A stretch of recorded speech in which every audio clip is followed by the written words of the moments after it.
Hola a todos, en este vídeo quiero hablar sobre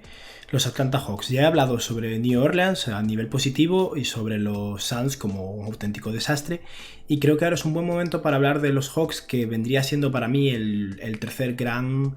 protagonista de lo que ha sido el draft y que realmente para mí de hecho han sido los máximos ganadores de este año en el draft. Es un equipo que realmente es sorprendente lo que han logrado, porque hace cuestión de 3-4 años era un equipo con una muy buena plantilla y que estaban intentando competir en playoffs, aunque siempre se encontraban, al igual un poco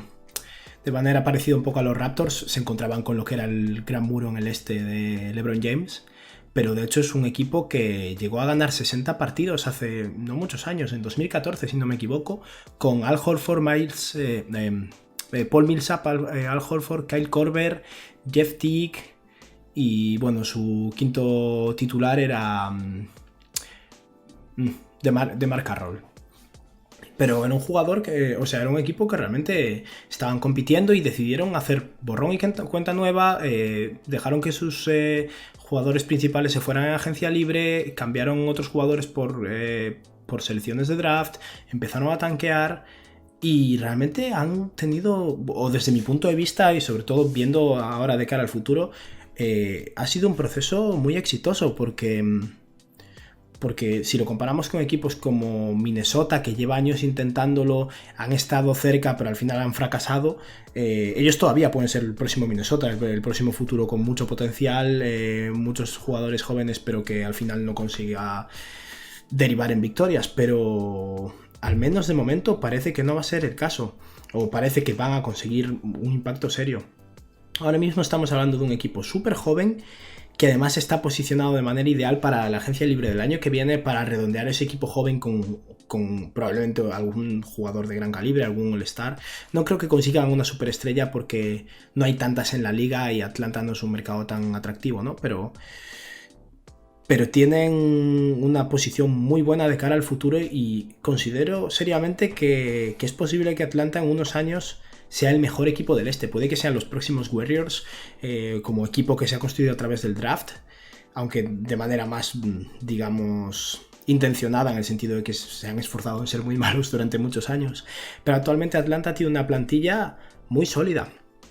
De hecho, la única carencia así fundamental que tienen es en la posición de center, que estoy seguro de que van a conseguir solucionar, ya sea en el draft del año que viene o por intercambios o como agente, o fichando un agente libre el año que viene, o incluso este año, aunque este año tienen menos margen salarial. Para que os hagáis una idea, en primer lugar voy a hablar de la posición de cara al futuro para el mercado de fichajes, y es que actualmente, de hecho a día de hoy justo han hecho un intercambio, pero que no es significativo en ese aspecto, que es que han cambiado a Kent Bazemore por Evan Turner. Los contratos son prácticamente iguales, y los dos acaban el año que viene igual, o sea que simplemente es por un tema más de fit en el equipo, lo cual tiene sentido porque ahora mismo es un equipo con bastantes aleros y Evan Turner es un jugador más pequeño que puede funcionar más como escolta, segundo conductor de balón, y que realmente puede aportar más que Kent Bazemore, que ya estaba jugando muy poco para el equipo. Pero a día de hoy, de cara al año que viene, se va a terminar el contrato de Alec Crabbe, que son unos 18 millones, el de Evan Turner, que son 18 millones y medio, el de Plumlee, que son 12 millones, el de Solomon Hill que consiguieron de New Orleans mediante intercambio en este draft, que son otros 12 millones, y con eso estamos hablando de que con 4 contratos que se terminan, entre los cuales no hay ningún jugador realmente importante para el equipo, el año que viene van a tener 60 millones de dólares libres en espacio salarial. Y ni siquiera ninguno de sus jugadores jóvenes va a ser agente libre el año que viene. El más inmediato sería John Collins dentro de 2 años. O sea que está en una posición salarial muy, muy, muy buena. Y lo que respecta al equipo así, en sí,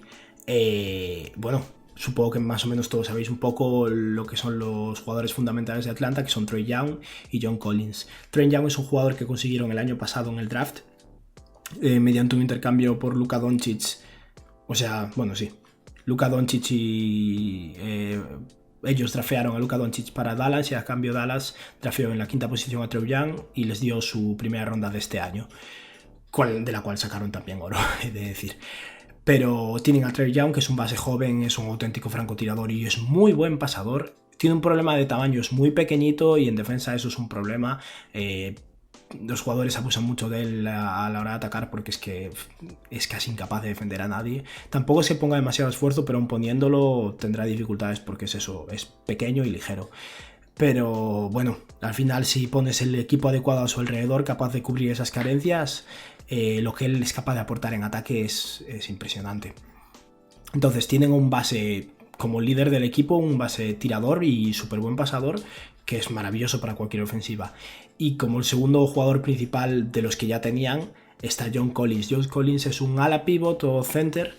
muy atlético, es una auténtica máquina a la hora de finalizar alley-oops, pero que además está mejorando mucho su juego de media y larga distancia. Este año ya ha tirado bastante mejor de 3 y bastante bien de media distancia, con lo que si realmente domina un poco más o perfecciona un poco más su tiro, puede llegar a convertirse un poco más en un stretch pick y pasar de ser el típico jugador grande convencional de pick and roll y finalizar en el aro a un jugador que puede hacer también pick and pop y tirar desde 3 después de un pick and roll o directamente abrir el campo para el resto de sus compañeros, lo cual lo convierte en un jugador mucho más versátil y mucho más útil. El problema que veo con John Collins es que si bien ha jugado bastante de center este año, es un poco bajito para esa posición. Si bien es verdad que lo puede cubrir con lo atlético que es, en defensa no es una presencia muy intimidante a nivel, digamos, de obstruir el tiro y de taponar, porque no tiene unos brazos especialmente largos tampoco, y eso puede suponer un problema para los Hawks a nivel defensivo.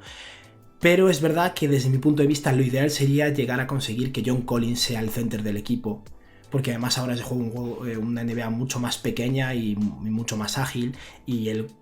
como que es más ideal en ese aspecto jugando como center que como 4. Como 4 puedes considerarlo un 4 un poco lento, poco versátil, mientras que como 5 es todo lo contrario. Habrá que ver un poco cómo avanza eso de momento.